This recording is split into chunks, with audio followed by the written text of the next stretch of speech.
Assalamualaikum warahmatullahi wabarakatuh. Sahabat-sahabat tercinta yang dirahmati Allah, kali ini saya ingin menyampaikan sesuatu, bahwa setelah saya membuat video yang berdurasi sekitar 13-14 menitan, dan disitu mengutip salah satu syair yang sangat familiar sekali, yakni ilahi lastulil firdausi ahla wala aqwa ala naril jahimi fahabli taubatan waghfir dunubi fa innaka ghafirud dzanbil adimi. Saya menyebutnya syair itu adalah syair dari Abu Nuwas, atau yang sering kita kenal dengan nama Abu Nawas. Tapi sehari setelah postingan itu menyebar, saya mendapat telepon dari salah seorang ulama besar di Garut, dan menyampaikan kepada saya dengan sangat bijak bahwa ceramahnya bagus katanya, tetapi ada sedikit yang perlu diluruskan. Beliau mengatakan bahwa syair ilahi lastulil firdausi ahla itu bukan syairnya Abu Nuwas, tetapi syairnya Al-Qutub Abdul Wahab Asy'arani. Bisa dilihat dalam salah satunya adalah Syarah Safinah, dan beliau memperlihatkan kepada saya lembaran di Syarah Safinah yang menunjukkan bahwa Al-Qutub Abdul Wahab Asy'arani mengutip kalimat itu. Saya kemudian mencari-cari referensi lain, dan hampir banyak yang mengatakan bahwa itu adalah syair Abu Nuwas. Ada yang langsung mengucapkan bahwa itu adalah syair Abu Nuwas. Ada yang juga menggunakan referensi dari beberapa kitab. Belakangan saya kemudian melihat bahwa syair itu akhirnya bukan hanya milik Abu Nuwas saja, bahkan bukan milik Abdul Wahab Asy'arani, tetapi sudah menjadi milik semua orang. Salah satunya Gus Dur almarhum al-maghfurlah sangat menyenangi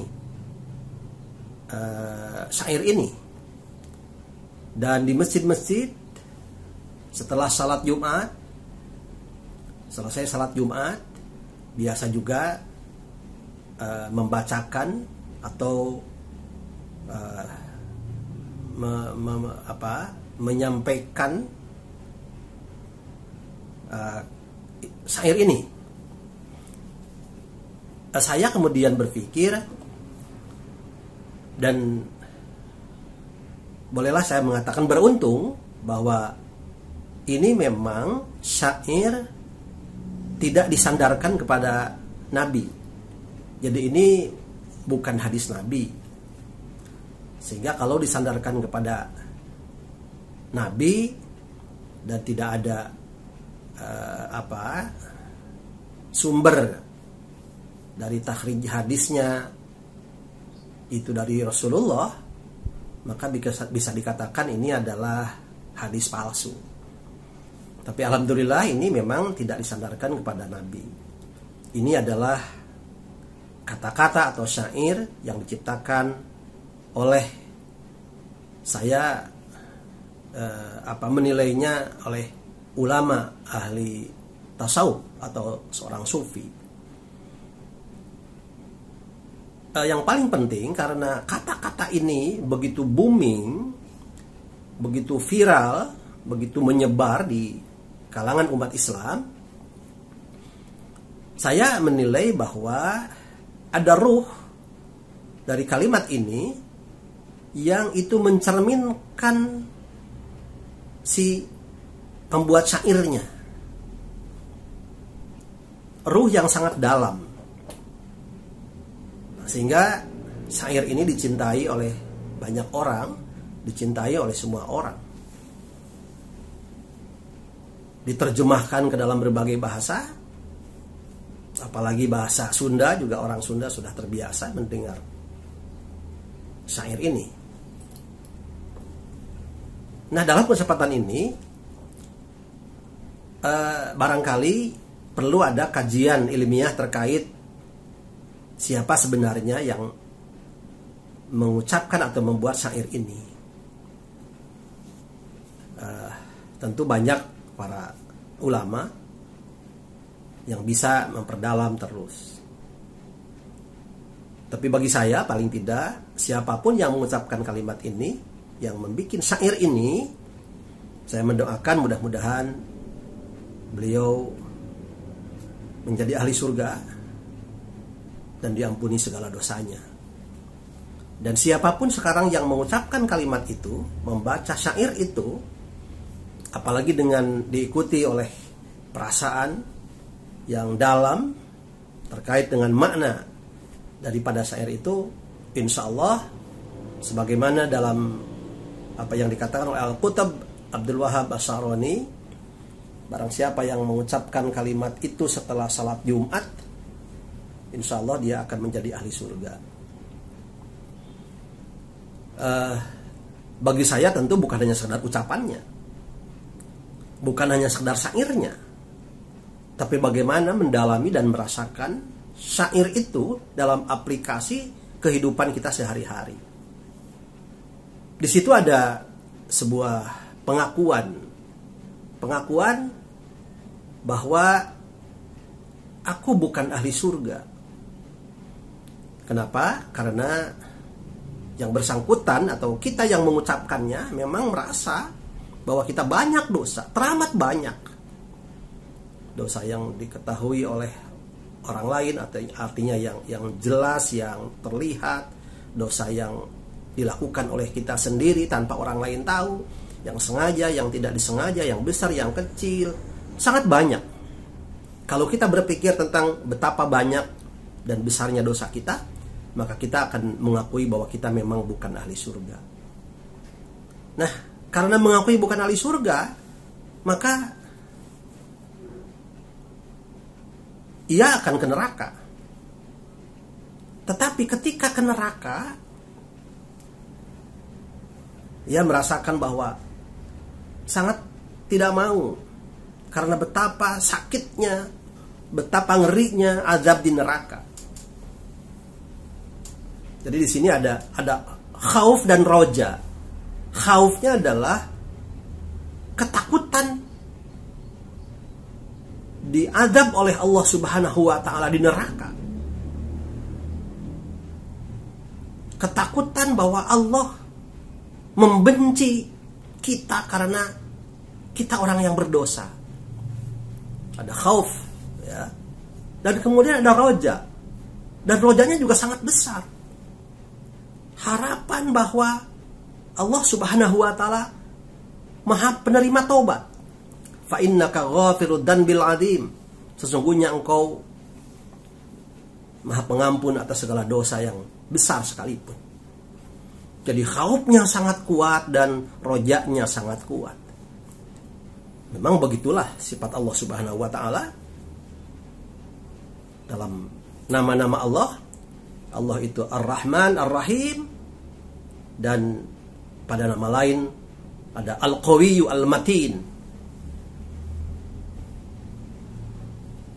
Jadi yang paling penting menurut saya adalah ketika kita begitu menikmati syair ini, mari kita implementasikan, mari kita buktikan dalam kehidupan sehari-hari. Sebetulnya ketika khauf, ketakutan kita kepada siksa Allah itu begitu sangat membuat kita gemetar, membuat kita gundah gulana, itu adalah hal yang sangat positif. Untuk supaya ke depan kita merubah diri, atau paling tidak memperbaiki diri, agar kita mampu menjauhi setiap larangan, agar kita mampu menjauhi setiap dosa, setiap kehilapan dan kesalahan. Jadi dengan ketakutan yang sangat kuat terhadap siksa Allah, terhadap azab di neraka nanti, kita akan berusaha untuk menjauhi segala apa yang dilarang oleh Allah Subhanahu wa taala.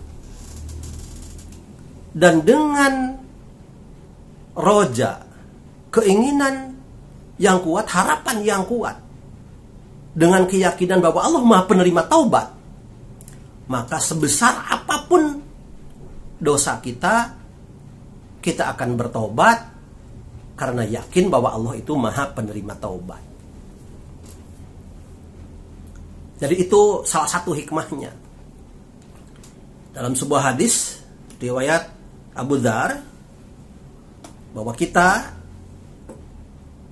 insya Allah akan menjadi ahli surga selama kita tidak musyrik, selama kita tidak berbuat syirik kepada Allah. Innallaha la yaghfiru ay yushraka bihi wa yaghfiru ma duna dzalika liman yasha. Hadis riwayat Abu Dzar, atani Jibril alaihi salam, telah datang kepadaku Jibril alaihi salam. Fabasharoni annahu man mata min ummatika la yusyriku billahi syai'an dakhalal jannah. Jibril memberi kabar gembira kepadaku, kata Rasulullah, bahwa barang siapa yang mati dari umatmu, la yusyriku billahi syai'an, ia tidak berbuat syirik kepada Allah sedikit pun, kepada sesuatu pun, dakhalal jannah, ia akan masuk surga. Wa in zana wa in saraqa, sekalipun ia itu berbuat zina dan sekalipun ia itu mencuri. Qala, Jibril mengatakan, wa in zana wa in saraqa, ditegaskan oleh Jibril, sekalipun dia berzina dan sekalipun dia mencuri. Jadi selama tidak musyrik kepada Allah, sekalipun bergelimang dengan dosa, maka orang tersebut akan masuk surga. Dosa yang kemudian ditaubati oleh kita, memohon ampun kepada Allah Subhanahu wa taala dengan tangisan, dengan kesedihan, dengan hazan, kesedihan, karena apa yang kita lakukan sebetulnya bukan karena semata-mata membangkang kepada Allah atau tidak percaya kepada Allah, tapi karena memang kelemahan manusia. Kita merasa bahwa kita manusia, makhluk Allah yang lemah, yang banyak berdosa. Kita yakinkan bahwa selama kita mukmin, selama kita muslim, kita akan menjadi ahli surga. Ada dalam kitab Syu'abul Iman, bi anna marji'a muslimin li jananihi wa bi anna marji'a kafirin li jahannamu. Pangbalikan jalma mukmin teh sawarga, pangbalikan jalma kafir teh neraka. Pangbalikan jalma mukmin sawarga, pangbalikan jalma kafir neraka. Kita mukmin, insya Allah akan menjadi ahli surga. Kita banyak berdosa, taubati dengan merajuk kepada Allah Subhanahu wa taala bahwa dosa-dosa yang ada, yang kita lakukan ini jangan sampai menjadi penghalang untuk masuk surga. Ya Allah, ya Tuhan kami bukan ahli surga ya Allah, tapi kami tidak kuat ke neraka. Begitu bergelimang dosa yang ada pada diri kami. Kami hitam ya Allah, kami legam ya Allah, kami kotor ya Allah. Jika Engkau tidak mengampuni dosa kami, maka kami termasuk orang-orang yang merugi. Ya Allah, betapa besar ampunan-Mu kepada hamba-Nya ya Allah. Karena itu ya Allah, kami berharap Engkau tidak benci kepada kami ya Allah. Dengan rahman dan rahim-Mu, Engkau akan mengampuni segala dosa-dosa kami ya Allah. Ampuni ya Allah, ampuni ya Allah. Demikian, mudah-mudahan kita termasuk orang-orang yang diampuni dosa-dosa kita oleh Allah Subhanahu wa taala. Wassalamualaikum warahmatullahi wabarakatuh.